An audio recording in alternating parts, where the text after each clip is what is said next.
Although much of the early research on social psychology pointed to the dark side of social influences, more recent research has often focused on the bright side. Much of this research has focused on the factors that will cause people to stand up to authority or to peer pressure and do the right thing under conditions where it's clear what's right and what's wrong. One factor that has an impact is whether the participant in the experiment can see the negative consequences of his or her actions up close and personal. For example, in one variant of the Milgram obedience experiment, the teacher could see the learner being shocked and showing signs of pain, and this decreased the rate of compliance from 65% to 40%. And if the teacher was required to force the learner's arms onto the shock plate, compliance fell even further to 30%. Imagine that before laying off large numbers of employees, the CEO of a corporation was required to spend a day visiting with the families of the people who are about to be laid off. Might that cause the CEO to try to come up with some other plan that could avoid the suffering caused by mass layoffs? Another factor that impacts social compliance is the presence of a single person who defies the authority figure or defies the group. For example, as I mentioned before, in Solomon Asch's social conformity experiments, if just one of the Confederates gives the right answer, this will embolden the research participant to also defy the group and give the right answer. A similar effect is seen in bystander apathy experiments. If one person starts helping the person in need, other people will join in. Social psychologists have also shown that social influences can be used for good. One of the factors that tends to keep people from rendering aid to someone in distress in bystander apathy experiments is the feeling that if other people aren't helping, then it's not a normal thing to help in that particular situation. If you think that it's normal good citizen behavior to pick up trash on the beach, you're more likely to do it than if you think that this would be weird behavior. And if other people don't do it, why should you? Here's a famous study of this by Noah Goldstein and his colleagues. They wanted to know if they could use social influence to get people to engage in pro-environmental behavior. They wanted to use a real-world situation, but one which they could easily control. They came up with the idea of looking at how often people reused their towels in hotel rooms. In a lot of hotel rooms, you'll see a little card like this on the dresser, asking you to help conserve water and energy by hanging up your towel after you've used it so you can use it again the next day. If you leave your towel on the floor, they'll replace it with a fresh one, but if you hang it up, they'll leave it for you to use again the next day.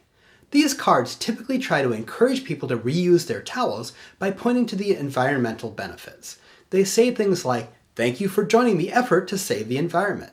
However, these cards aren't typically very effective. I know when I see these cards, I figure the hotels are just doing this to reduce their costs, not for any true environmental reason. Will it really make a difference to the environment if I reuse my towel? But maybe it will, and I'm a bad person if I don't reuse it. I might be more likely to reuse my towel if I discover that other people also reused their towels. If everyone did it, it might actually make a difference. And if everyone does it, then maybe I am a bad person if I don't do it. So, social cues about how other people act in this situation might change the probability that I'll reuse my towel. To see if people would respond to this sort of social information, Goldstein et al. Worked with a major hotel chain.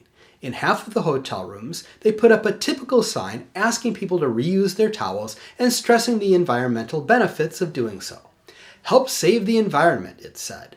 "The environment deserves our respect. You can show your respect for nature and help save the environment by reusing your towels during your stay." In the other half of the rooms, they put up a sign that was identical, except that instead of appealing to nature and the environment, it said that 75% of the guests in the hotel reused their towels. "Join your fellow guests in helping to save the environment," it said. Almost 75% of the guests who are asked to participate in our new resource savings program do help by using their towels more than once. They called this the descriptive norm condition because the sign simply describes normative behavior. The idea was that a simple description of what previous hotel guests did would be enough to motivate new hotel guests to do the same thing. They found that only 35% of hotel guests reused their towels when the sign had the standard environmental message.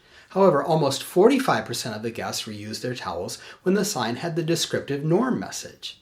They replicated this result in a follow-up study, and this follow-up also had an additional condition where the sign said that 75% of people in this specific room reused their towels. In the replication condition, where the scientists said that 75% of guests at the hotel reused their towels, they again found that about 45% of the actual hotel guests reused their towels, which was better than the standard environmental message. However, when the sign said that 75% of the hotel guests in that specific room reused the towels, towel reuse went up to almost 50%. In some ways, this is crazy. Why should it matter whether hotel guests in general reuse their towels 75% of the time, or whether people in your particular room reuse their towels 75% of the time? However, it does matter. People are more influenced by the attitudes and actions of people who they perceive as being similar to themselves. This example shows how social influence, which sometimes leads to horrible actions, can also be used for good. A lot of social psychologists now work on environmental issues and other pro-social causes, using what they know about social influence to help people do what they know is the right thing.